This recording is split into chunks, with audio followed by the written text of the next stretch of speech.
Okay. So earlier on, Jenny asked a question about uh, 禅定, concentration or jhana. Yeah. So before I go into that, um, today's topic for Ask Me Anything is about conditions for our practice.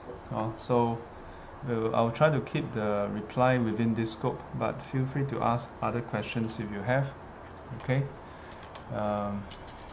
So I want to start off by sharing a little story. Yeah. Way back when I was back in US in Fayin Monastery.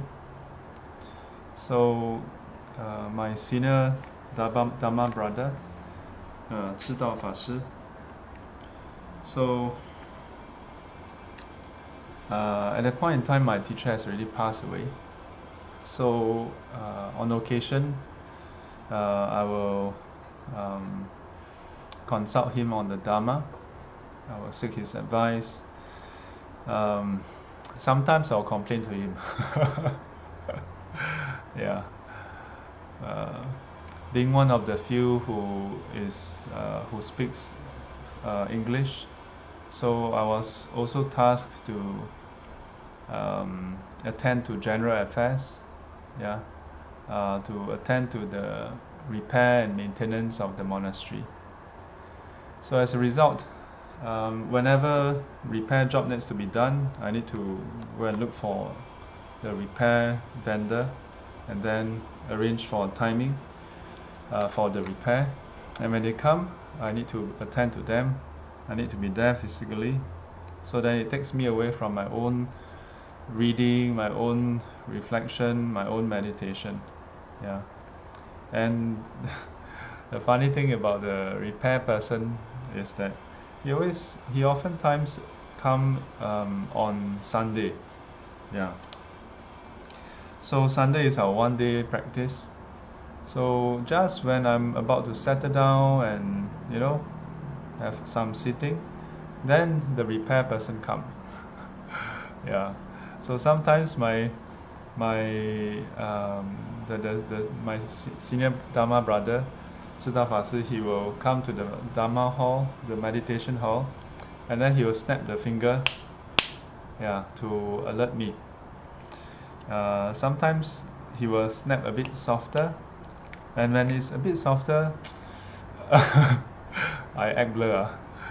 And then he have to snap a few more times, then I will respond. So one day I was a bit frustrated, so I complained to him. I told him like, with all this maintenance job, all these things going on, like how do I practice, yeah, it's very disruptive. So yeah, basically telling him that, look, this doesn't seem to be what I signed up for. I signed up to come here, ordain and become a monk here, so that I can do my practice day in, day out. Then at the end, I'm always drawn away to do all this in a way administrative and what do you call that, logistic work. So in response, he said, he told me a few things. Yeah. In a way, over time, I think he told me 3 different things. The first thing he told me was, this is not so bad. At least I still get to attend class and the repair isn't so frequent, which is true.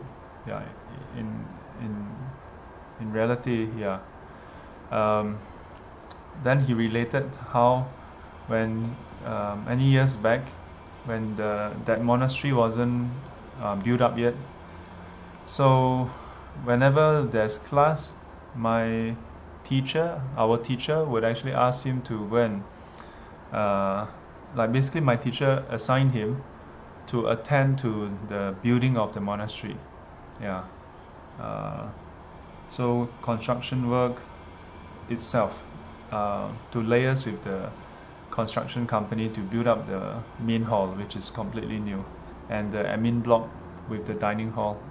Yeah, these two parts are new. The dormitories are existing building, and then there's another dormitory which is additional. Yeah, so he told me like that was even worse, because while everybody is attending class, sometimes you have to go and attend to the site. Yeah. So I was thinking like, well, that's your conditions are not my condition. When I was much younger, as a junior monk. Then another time he told me, he said,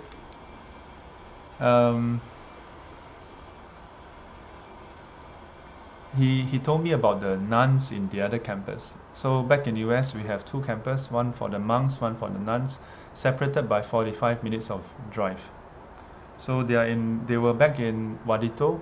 We are in Tahoe's, in Shadow Mountain Road 217.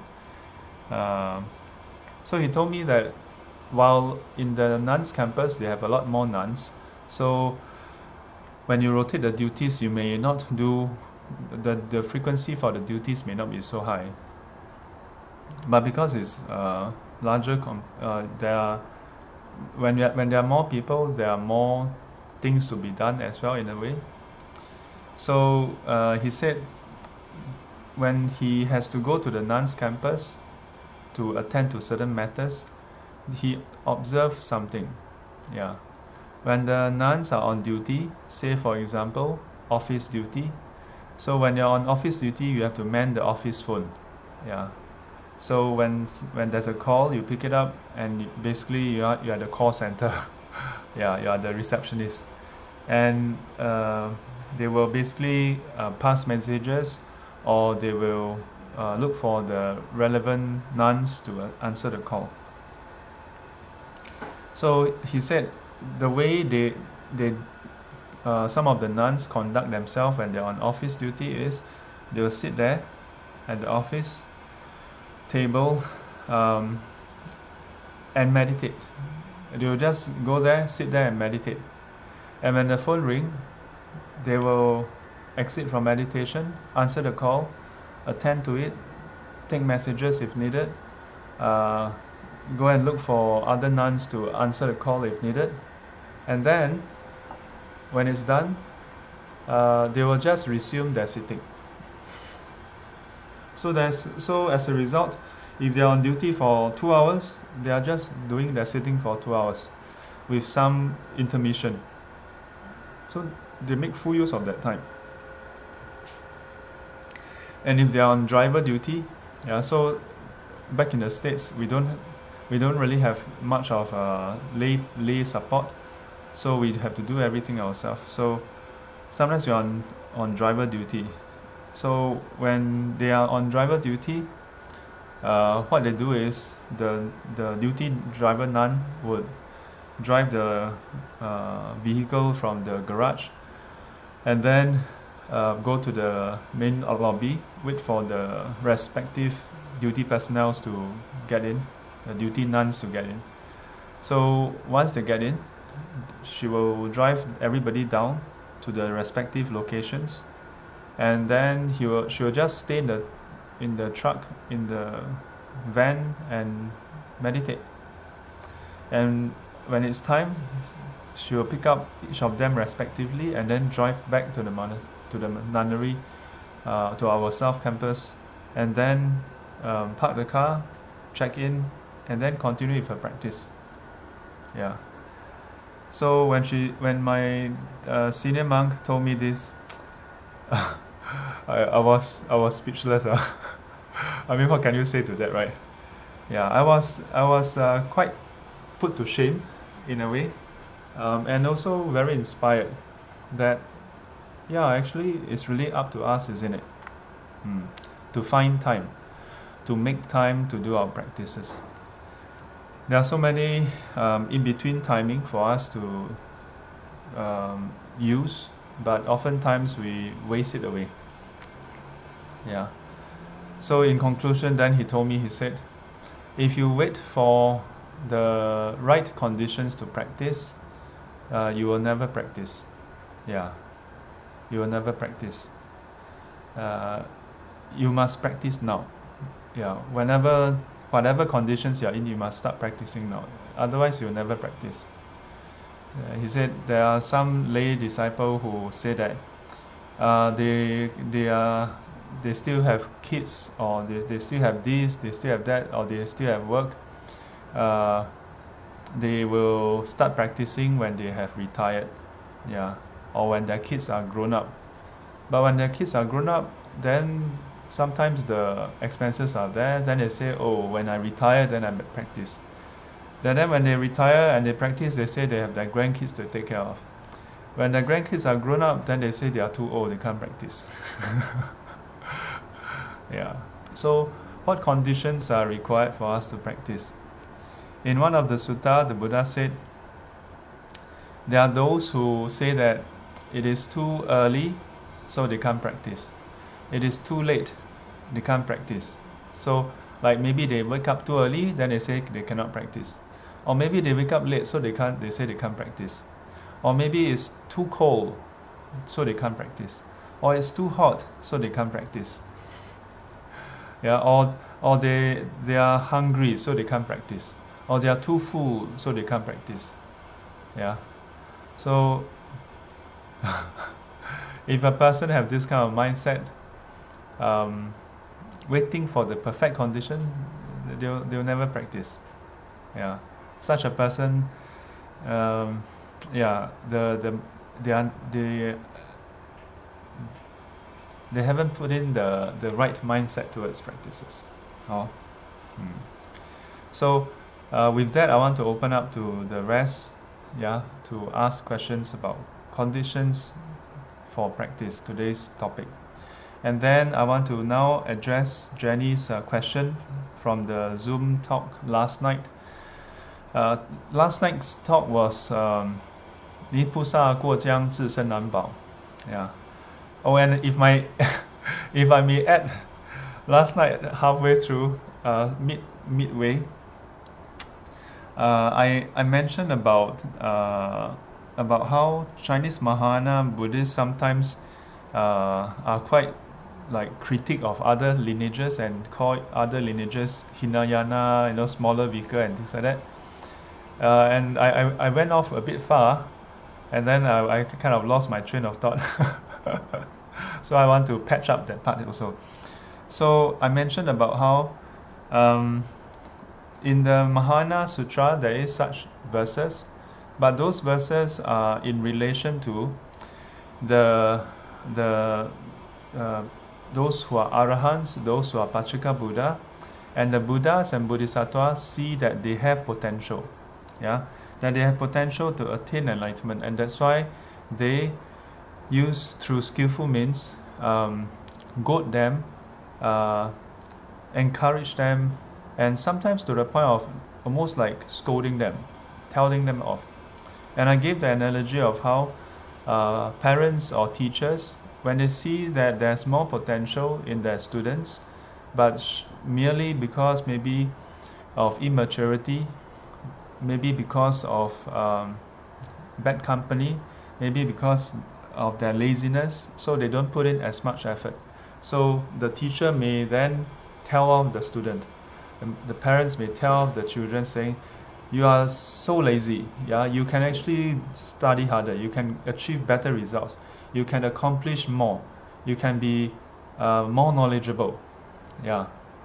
You are able, you have the capability, but you are wasting your time.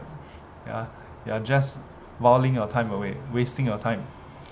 Yeah, so, of course, in today's society, we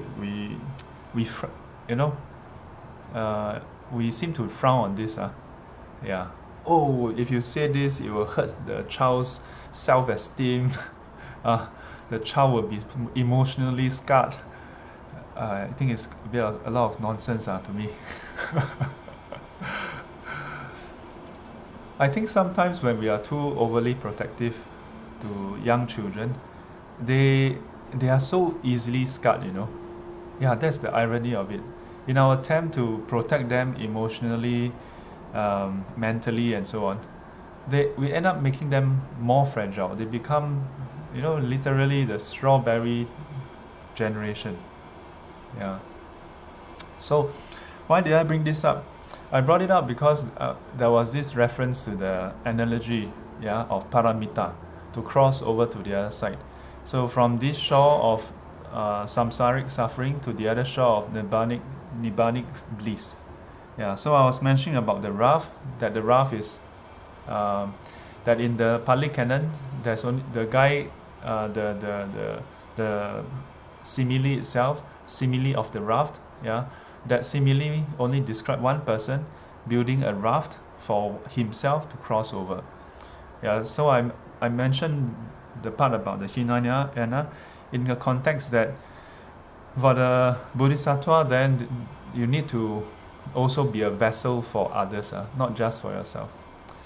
Yeah, and my point in bringing that up was that my teacher often highlight to us, who are we to criticize Arahants or Pachaka Buddha? They are enlightened ones. Are we even enlightened? Oh. So Jenny Ho asked this question. Chanting which is jhana concentration, is when you have an insight of emptiness. This is her question. Have an insight of emptiness and have zero attachment as you understand the ultimate meaning of 诸法因缘生，诸法因缘灭. Yeah, so her question is that the case?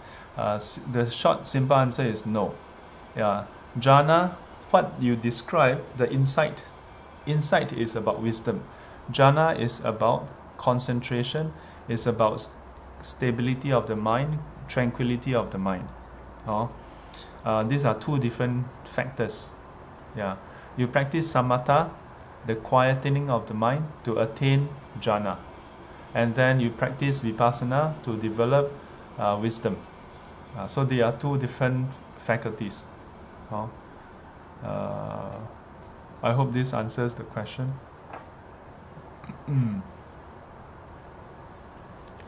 Let me see what other questions come up. So Ingwi asked, Shifu, will we be experienced nimitta lights during our practice of meditation? Okay, let me rephrase his question. His question is, will we experience nimitta light during our practice of meditation? Nimitta more or less translate to signs. So typically it refers to features of something. In this case, features of your meditation. Yeah. So in some tradition, they describe the observance of nimitta in the form of light. Yeah. That in your mind, you start to see brightness. Yeah. When we say light, sometimes there can be a question mark exactly what you are seeing.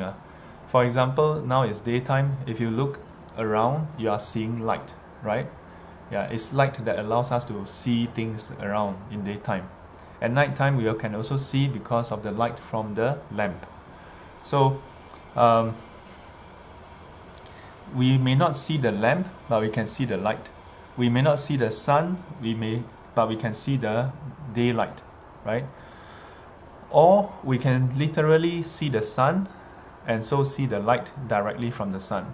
Or we can see the lamp directly and we can see the light from the lamp also. But when we meditate, the presence of light doesn't include the source of the light. So this is something to take note. So in some traditions, there is mention of this. Yeah. The Buddha also mentioned in the Anguttara Nikaya that the mind itself is luminous. Yeah. That the mind itself is bright. Yeah. The nature of the mind. However, in the various sutta where the Buddha talk about meditation, I rarely, if ever, come across texts where he described that a person, when he meditate, that he must see light. Yeah, the description of light as nimitta mainly come from Visuddhimagga, 清净道论. Yeah, and since you asked, this is something that I find very interesting, because if you look at the Visuddhimagga itself, the various chapters or even paragraphs, they all have references to certain suttas, meaning that it can be traced back to specific suttas where the Buddha or his disciples would actually give teachings. Yeah, so like the earlier chapters on precepts, you can find the various references. Yeah, and then when you look at the different practices, such as on the four elements, such as on the contemplation of fouliness, the 36 parts of the body that is foul, the contemplation of the bone, yeah, of the body comprising of bones. All this can be found inside the sutta. But the section, yeah, I could be wrong. I'm not an authority in this particular commentary. But based on the translation, or rather based on the text, yeah, Visuddhimagga itself that I've read before, that particular section on light nimitta, I don't see any reference to sutta. Yeah. So and in various traditions, not all traditions describe the presence of light as in the course of your progress in meditation. Yeah, but I'm not saying that you don't experience it. I'm saying yes, you can potentially experience it. It's quite common among practitioners. We can experience the presence of light. Yeah, and it's somewhat intriguing experience, because you meditate, but then you suddenly it's as though like someone shine torchlight at you. Yeah, very strong torchlight, and the whole, like, you close your eyes, is somewhat dark, or like it's sometimes with flashes, right? And then like sometimes with like reddish pink glow or something. Like this is basically your eyelid. And then suddenly the whole thing just gradually turn bright. So sometimes we may even open our eyes to check like what's going on. Someone turn up the light. Then you realize that there's no change in the environment. Yeah, so the source is not external. Yeah, but to the question itself, will we experience? Not necessarily so. Because if it's a necessary step, then the Buddha would definitely have included it inside. Yeah, the Buddha did include that there must be withdrawal from the sensual pleasure. Yeah, and basically which is the stimulation from the first 5 senses. Yeah, but in order to attain first jhana. Okay, next question. If anything, considering all that has happened this year, what is the biggest takeaway from 2020? This from Sun Hao. Well, today is not the last. I hesitate to answer this question, to reply to this now, because next week there's one more session, which is by another Venerable. And then the last session of SGC, I'll be sort of covering that. Yeah. So I'll be covering that in 2 weeks' time. So I'm going to just hold that first.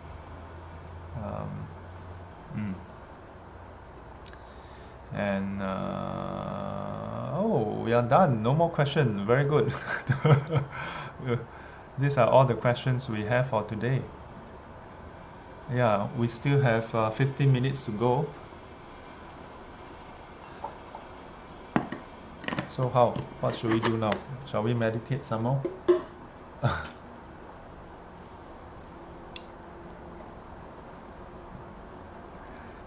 Just now, while looking for the comments, I noticed that Siu-Yin last week asked whether I can share on the 4 distorted perception that is found in the Mahayana Sutras. I think I like to cover that, but I like to cover that inside a session itself. That means the whole session is on that. Yeah, and even then, actually, SGC timing is quite tight. Yeah, but that would be a bit better. Yeah, because this is Ask Me Anything.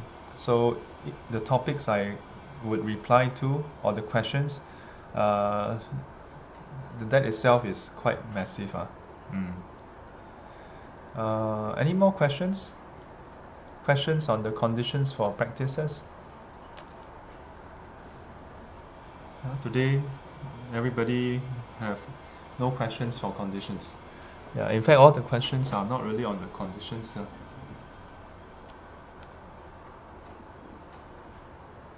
So does it mean that all of you are... wait. There are other questions here. Now I find them. I think the refreshing was a bit erroneous. Shifu, I feel bored during practice because I don't see improvements. Thus, how to enjoy meditation instead of I have to meditate because I bopian? Thank you. This is from Gig Sing. This is a great question. Yeah, because I think many people observe this, and perhaps this is a question that will pop up at the middle stage. Yeah, because in the initial stage we usually experience a bit of a struggle. Yeah, for some people. Okay, so like we may struggle against the physical discomfort, our legs, and then our drowsiness or our thoughts. So boredom comes when all these are somewhat not so active. Yeah. So how to enjoy the meditation when you don't see improvement? The first thing is perhaps we must know that the practice is not meant to bring improvement on a daily basis. Or rather, the improvement may be there, but it may not be visible with every sitting.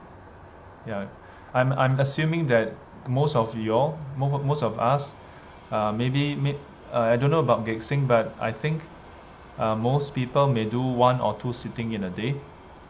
So within 1 or 2 sitting, usually you don't immediately see much improvement. Yeah, in fact, this is a phenomena that happened in the Buddha's time. So in one sutta, the Buddha said that, or someone asked the Buddha about seeing improvement. So the Buddha said that it is just like a carpenter. Yeah, they may use the file or a certain device, and as he work on the on carpentry, building things, every day he may wear out a bit of the handle, while using it. Let's say if it's an axe or it's a file or something, so every day he may wear out a little bit, but if he check every day, he cannot tell the difference, how much he has worn away. He can't tell. But over time, he will notice that the handle has been worn out. So the Buddha used this as an analogy to describe how we cannot see improvement from session to session, but over time, then you can see a difference. So we have to have the right attitude, towards our practice and its results. To know first and foremost that with each 1 or 2 sessions, we don't necessarily see immediate changes, because we are talking about long-term conditioning of the mind. Our mind has been conditioned day in, day out, and if you include the beginningless life, have been conditioned to wander about. So even if you talk about samatha, to quieten it, it's like trying to stop a truck that has been accelerating for a long, long time. Yeah. If you think about a truck, right? If it's traveling at high velocity, even if you start pressing the brake, you still have to decelerate. Yeah. Now imagine if the truck is accelerating, so you have to stop the acceleration and then decelerate. Yeah. You don't just come to a stop instantaneously. Oh. Yeah. So if we adjust our expectations, then maybe we will start to appreciate the meditation. Yeah. So the other thing about this is, when we meditate, what constitutes practice? So sometimes, I often highlight this about what is a good practice. Yeah. So oftentimes students will say that, oh, today's sitting wasn't so good. And what do they mean by that? It means that, oh, their leg is painful, they have backache, or they are drowsy, or they have a lot of thoughts. Then they say it's a bad practice or bad sit. So I told them, I said, or they feel like they are not doing it right. Yeah, that they are not doing their practice. So I tell them, cultivation is exactly when you have leg pain and you practice mindfulness on the pain. And instead of simply moving when it's painful, you learn to observe the nature of the pain, the features of the pain. You learn to not simply respond to the pain in the usual way. What is our usual way? Painful, aversion, intent to move. These three sequence. Yeah, you have pain, yeah, and then you have intent, you have aversion, and then you have intent to move. Yeah, then as a result you move. So you have, from the experience of pain, then you have this sequence coming up. Yeah, but don't take my word for it. Usually I don't cover this part because it's for you all to go and experience.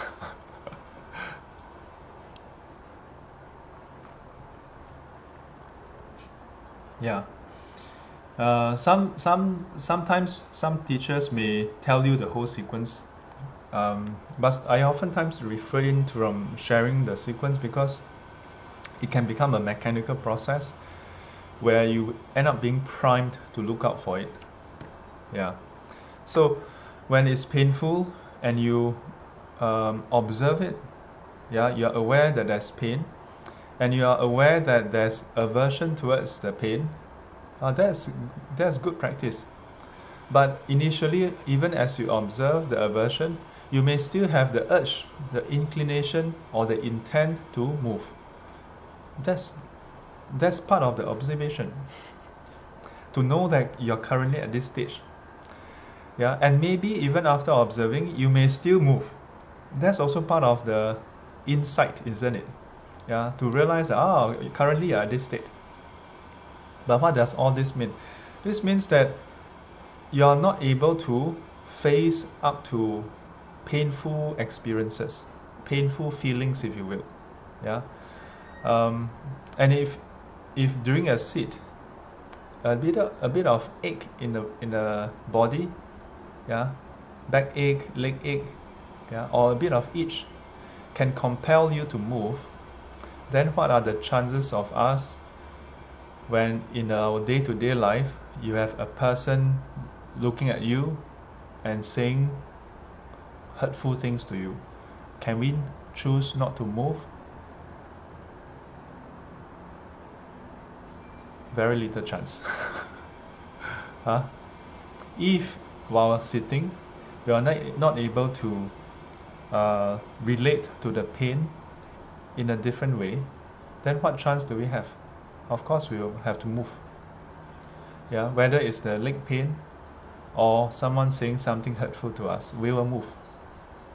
Move in terms of a response, and that response will be fueled by the aversion. Yeah. So Sometimes when we sit, we may look at sitting as like, what has this got to do with my life, you know? Yeah. And some people may even look at meditation as escapism. Oh, my work is very stressful, my family very stressful, so let me run away from them, I avoid them, and then I just shut everything out and become quiet. On the surface, it seems to be that way. And for those who don't do the practice or don't know about the practice, they may draw this wrong conclusion, but it's not meant to be like that. Yeah. Through the meditation is an active process. So through the meditation itself, not just in terms of the pain, but observing something very, very, what do you call that? Something that is so non-interesting, the breath, you know. For most people, it's not very interesting. But it is through observing this, among other things, our mind, the state of our mind, yeah, the content in our mind, yeah, that we get to learn about ourselves, the nature of our existence, our current state. Then it gives us the key to how can we perhaps change, or knowing the way that we currently are, then so what? And all this can lead us to having a change in the way we relate to ourselves in our day-to-day and with others. If you see meditation in this way, then perhaps your boredom may go away also. Okay? Yeah, feel free to leave more comments here, okay? Because in a way, AMA is a bit tricky using the chat. Usually in class, as I reply, then students can raise more questions, so we can have back and forth dialogue. So I'm going to go to the next question. How to create positive conditions for our practices and how to remove undesirable conditions which may hinder our practices. This is very general, but so let me just try to isolate a few things. So the first thing is we must know what is positive conditions and what is negative or undesirable conditions. And sometimes the weirdest thing is these two can be the same thing. Yeah. So for example, positive conditions can be a quiet environment for meditation. If we use meditation as an example, okay? So then we say having a quiet environment is a conducive, is a positive condition. But at the same time, when it's quiet, then for some people, when it's too quiet, our mind can become unstable also. Yeah, because we are not used to that quietude. Case in point, when I was in US, there was this guy from Florida, an American. Within one night, the next morning he cried and he wanted to leave the monastery. He said that it's too quiet. So quietude itself, literally quietude in terms of no sound, absence of sound, can be a positive condition, can be a undesirable condition. It depends on how we learn to relate to it. Another opposite of this, when I was conducting a meditation session for a Dharma camp years back, many years back, for I think NTU or NUS Buddhist Society, it was located, the Dharma camp was in Fuhai, in Geylang. So Fuhai itself, the monastery, is quite near to the east-west MRT line. So as we meditate, then the train will go past. Yeah.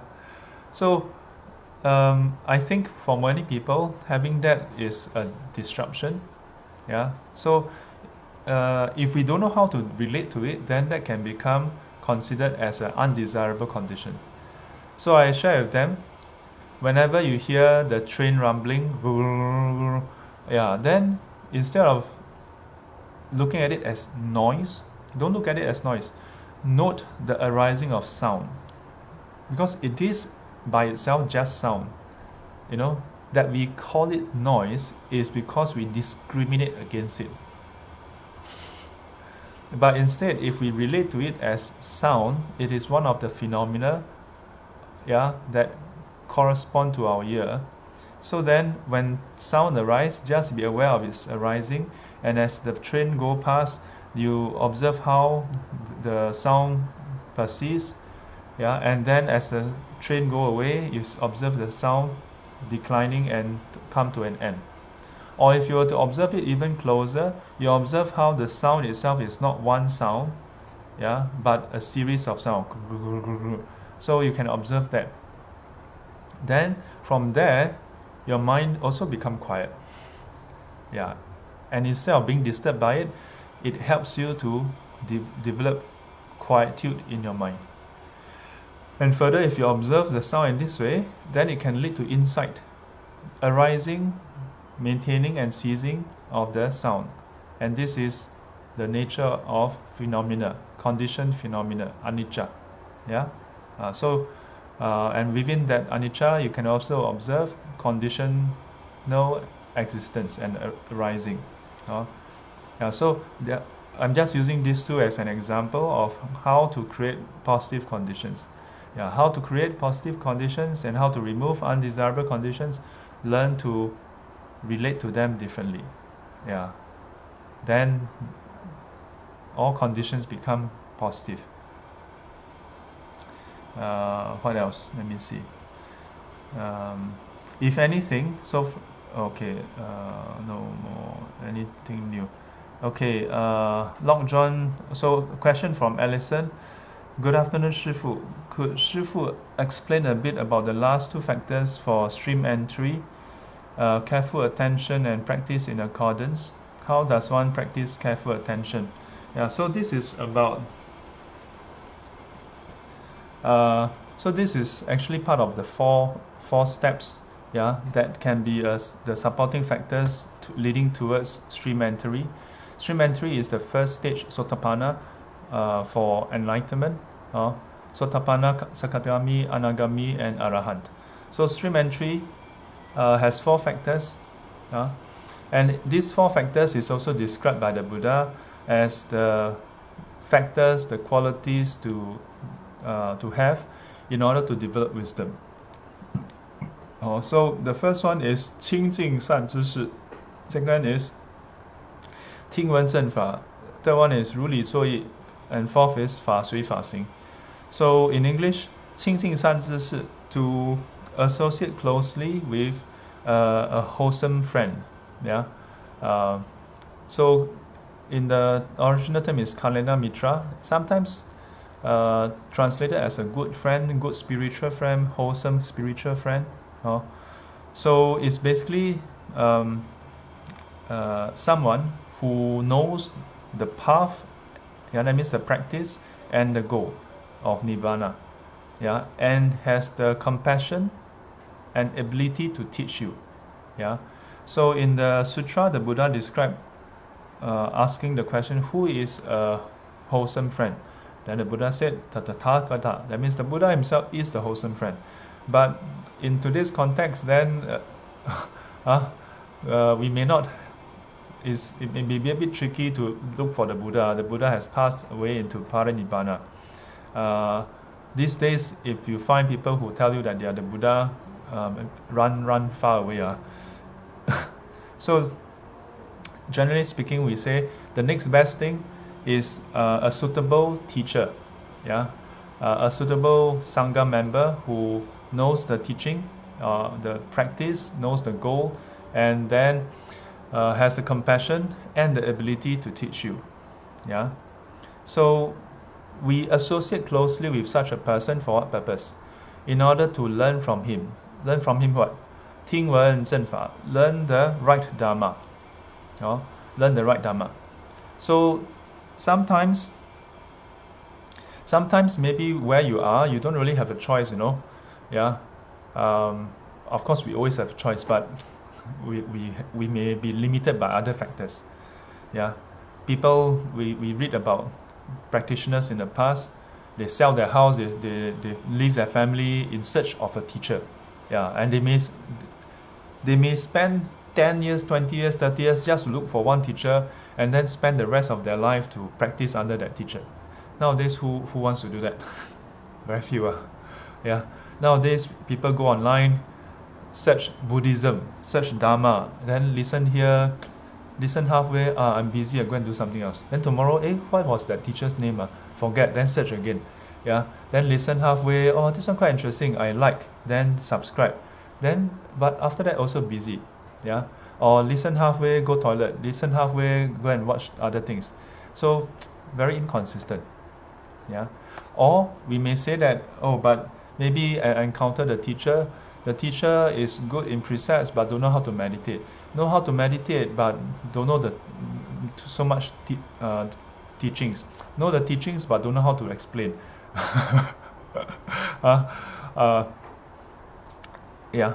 So I sometimes tell students, I say, if you want to look for a perfect teacher, then you may have to wait for a long time, because it takes a lot of practice, a lot of conditions to have a perfect teacher. Yeah. And do we have the conditions to meet a perfect teacher? So the next best thing, yeah, this is my catchphrase these days. What is the next best thing? Next best thing is, whoever you can encounter, ask yourself, which part of that person is better than you? Then learn that from that person. If your precepts, you feel that your understanding of precepts is really good already, yeah, and the person's understanding is only equal to you, but the person's meditative practices is better than you, then learn meditation from that person.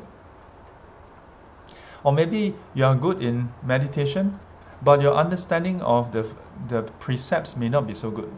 But there's one person who is good in precepts, but don't meditate. Then learn precepts from that person. Or maybe you learn meditation, but you haven't learned the practice of 4 immeasurables. Yeah, you don't know how to practice loving kindness, compassion. So you learn from those who know that better.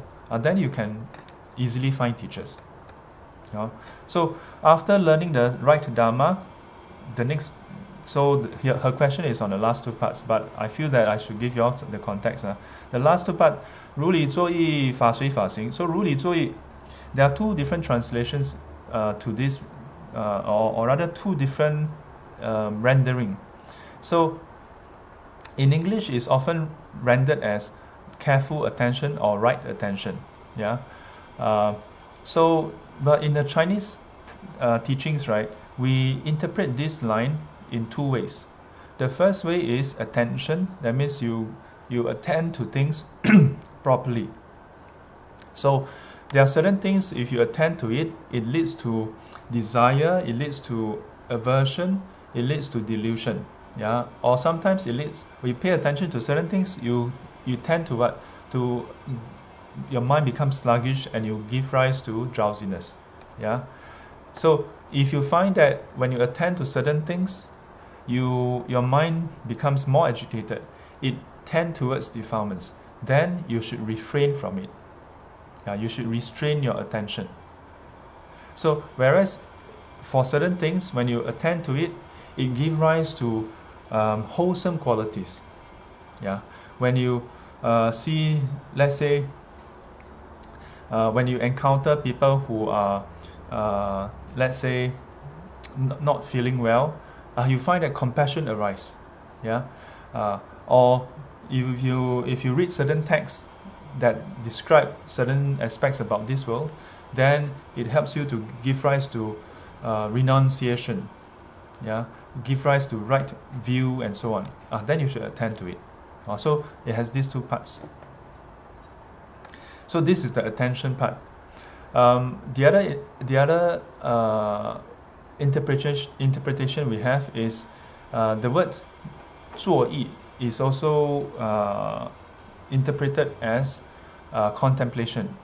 That means whatever you encounter, you should reflect on it according to the teachings. Yeah. So this is more about perception. The other one is more about attention. Yeah. In my lineage, we are taught the second type, but from various texts, I also know that there is the first type. I think the 2 together give you the complete thing. Okay, so the second one, so this is just the question on careful attention.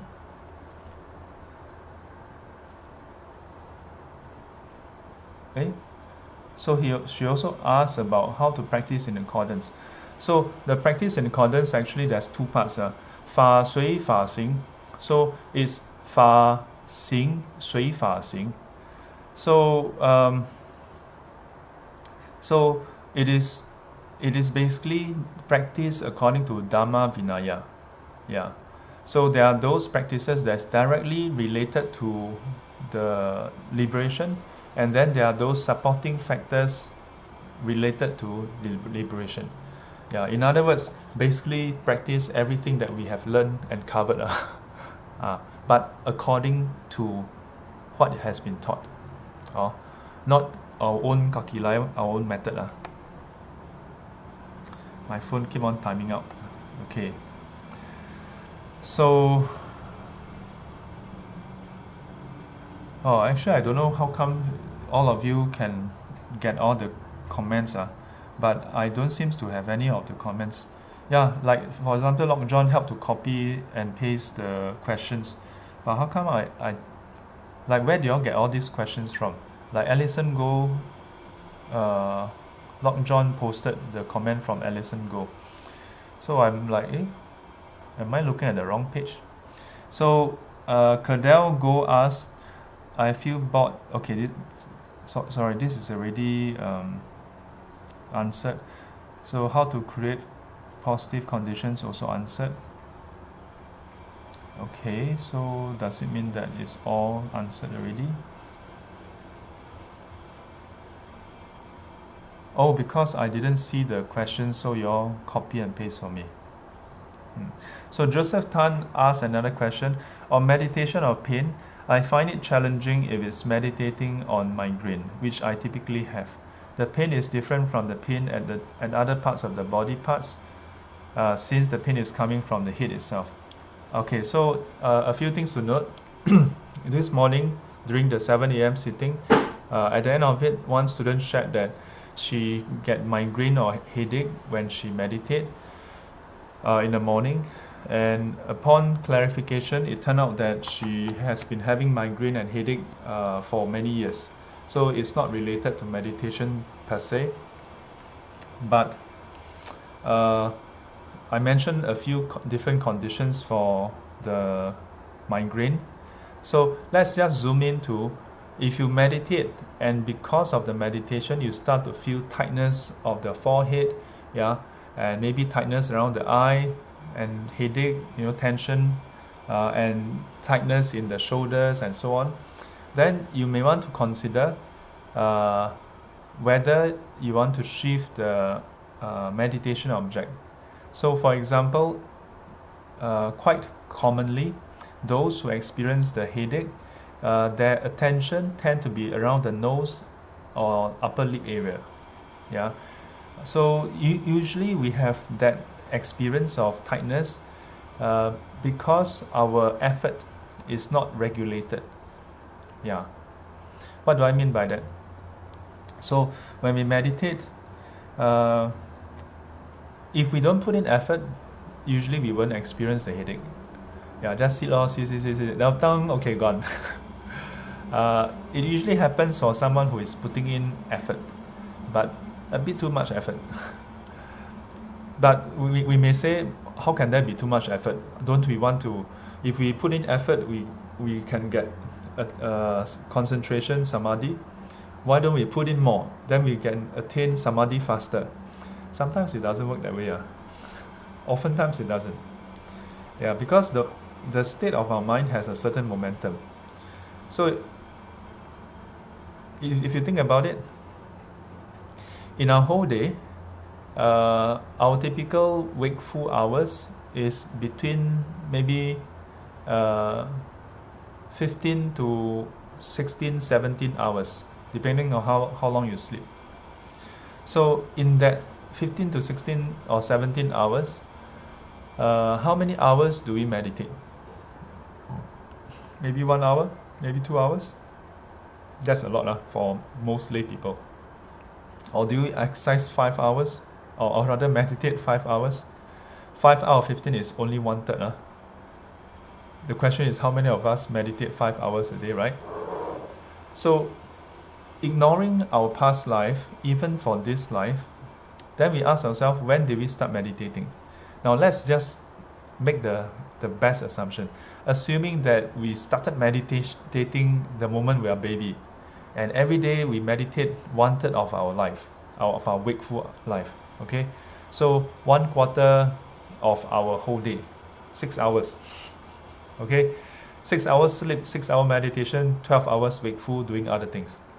Even if we do that, that is only 1/3 of our wakeful hours. That means the other 12 hours we are not paying attention, no. We are not being mindful. So this is the best case scenario, meaning that there's so much accumulation of the habitual tendency to become distracted. And so when we do want to meditate and say quieten our mind, is it any surprise that it's not so easy to quieten it? That it seems to have this momentum to have thoughts, think and think and think. So as a result, sometimes we may, out of a eagerness to improve faster, actually apply more effort than our mental and physical body can take. Yeah.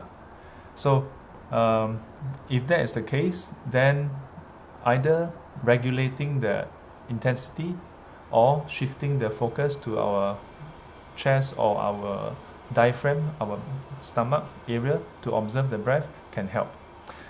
In addition, we can also regulate with walking meditation, paying attention to the contact on the floor. So this can help. Yeah. If your migraine is not due to meditation, then I would suggest either seeing a doctor to find out what exactly is the cause and then taking the medication. For short-term solution, you can pop Panadol. Yeah, because headache is an illness. When we meditate and there's pain, that is not an illness. That's just a process. But I also mentioned it this morning about how migraine can be caused by dehydration. Okay, so I hope that answers the question. And let me scroll through and see whether there are any way to better focus to meditate on the pain arising from migraine. Yeah, if it's migraine, it's very tricky. Yeah, because if you focus on the migraine, it can worsen. Yeah, because it's up here. So if you focus on the pain here, it actually worsens the conditions itself. So don't focus on the pain if it's migraine. Notice that whenever your meditation teacher talk about focusing on pain, it's almost always about focusing on the back pain, leg pain, and so on. If it's migraine, we at least when students tell me they have migraine, I say I don't tell them to focus on the migraine. Yeah, because when you focus on migraine, all your attention is up on the head. It actually worsens the migraine. Don't do that. Don't do that. Okay, so I think with that, I have covered almost everything. I don't see any other questions that I have not attended to. Thank you, Lock John, for copying and pasting the questions, because early on some of the questions were occluded for me. Yeah, I have exceeded. We have covered quite a bit today.